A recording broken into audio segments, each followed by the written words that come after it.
Hey, what's There are different, I guess, schools of thought when it comes to preparing for a season. It could be like results-based goals versus process-based goals.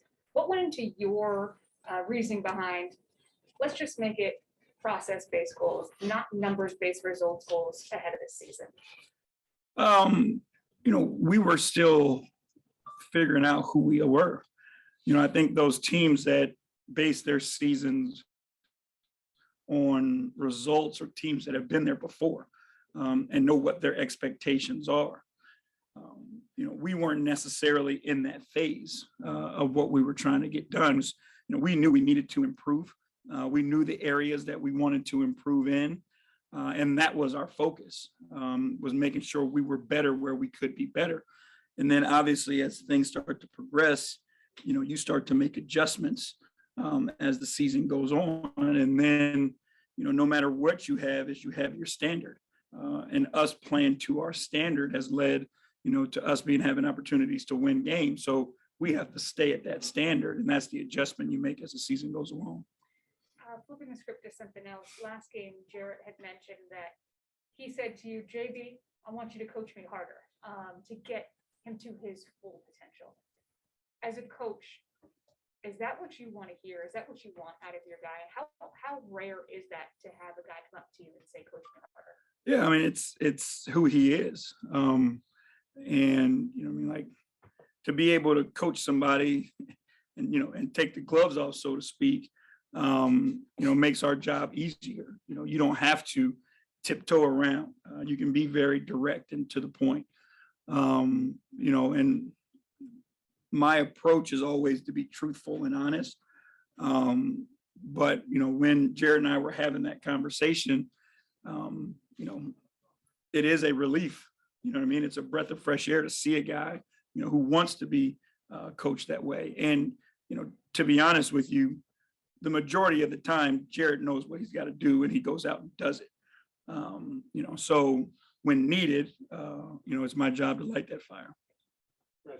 Chris Fedor, Cleveland Town. Hey, JB. What's up, Chris? Is Darius available today? We shall see. Okay. Bum, bum. And when it comes to Rajon, what have you seen from him since he arrived from LA? His ability to teach, for one thing. I watch him interact with his teammates and, the respect that they have for him, obviously, but they listen. And he's got an understanding of the game, that's second to none. And he has the ability, to help and teach. And I think that's been, great for our group, obviously, as we continue to grow.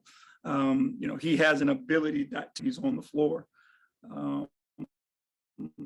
put right positions to be successful, make the reads and defenses are doing and things like that.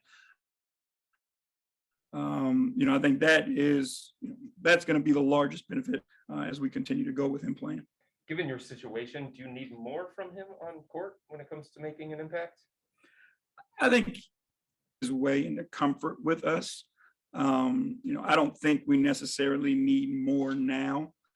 I think as we move forward and things get tighter, we will, and we'll lean on him more. I think we're in a we don't want to do too much to him too soon. Obviously we played him a little bit and he had the hamstring injury. So we want to be really cautious and see the big picture with him, but we know what's there and capable of. Thank you. So how active do you think you guys will be this week with trades? And the second part is, do you want to see Kobe go and get or add to this team? Knowing Kobe in the conversations, we've always been pretty aggressive around the trade deadline. I don't think we're a perfect team by any means. So any additions or upgrades, I think will be, important. But what the important thing is, like, we can't do things that are going to disrupt chemistry with this group. That's what we've found early on. And we have to be really cautious about, additions and subtractions that may interfere with that chemistry. Coach seriously athletic. JV, it's been about 2 weeks now with Lowry's ankle. How is he progressing so far in just like in his working back? He's progressing. He's moving forward. He did some light basketball stuff yesterday. He'll do another light workout today, but he's progressing in the right direction. I think those high ankle sprains can be tricky. So again, we'll be cautious and make sure we get him back when he's ready.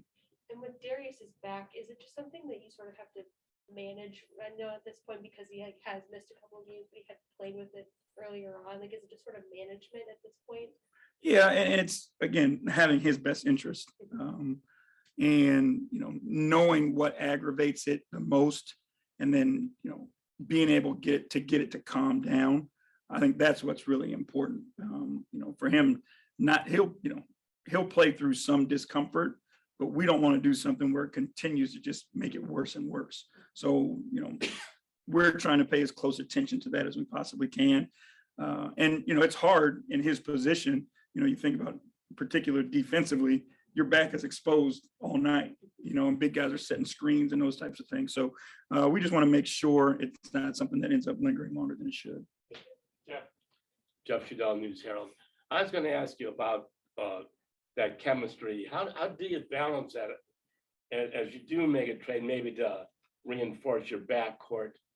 How do you get better without disrupting that chemistry? I think it's about the person that you bring in, and you have to be due diligence on the character of the person that you're bringing in or the people that you bring in, because again, we're not in the position we're in where we're buyers at this point if it wasn't for our chemistry. Right. So we won't do anything that will disrupt that for sure. And then again, your decisions has to be based on, a talent that's so clear, clearly an improvement or an upgrade for the team, where people understand that this is what we're making moves to get better. Our guys in that locker room are extremely competitive. So we need to make sure that whatever the decision we make is a decision that's going to really give us a leap. So would you be satisfied if there were no trades? Yeah, I love this group of dudes. And if this is what we go to war with, I trust to go to war with them every night. Thanks. Ashley, that's Cleveland.com. Maybe the other night had mentioned that when it comes to finding a rhythm shooting, that not only changed for him, going from a starter to a sixth man, but that can change with personnel groups. That it changed from, if earlier in the year when Darius was point guard versus Ricky, and now with Brandon out there, I guess just how have guys kind of found that rhythm with Brandon out there a lot more and Darius obviously out of the lineup these last few games? It's different because, Darius created so much for us, that now, we have to find different ways to create for one another. We've put the ball in our big guys' hands even more. And so now our big guys have to help create those shots for other people. Before with Darius, we were obviously a lot of pick and roll. And, with that pick and roll, people decided that they wanted to start taking away our role. So now that left perimeter shooters open. So those are adjustments that we have to make. But, for us, the key is we've got to figure out ways to penetrate the paint. And then teams will start to react, and then those shots will be easier. And a lot of that now is being played through our big guys. Marlon Ragnar, our Beacon Journal. JV, Kobe has been a very active trade guy. Do you think he gets enough credit just for, how he's been able to, do that and bring this team along faster than expected? I don't know, to be honest with you. I don't pay much attention to what it is. I know we really appreciate it. And when you look at the deals that he's made, he has made us a much better basketball team through his aggressiveness, and seeking value where others may not see, but having the idea of how this one impacts the next.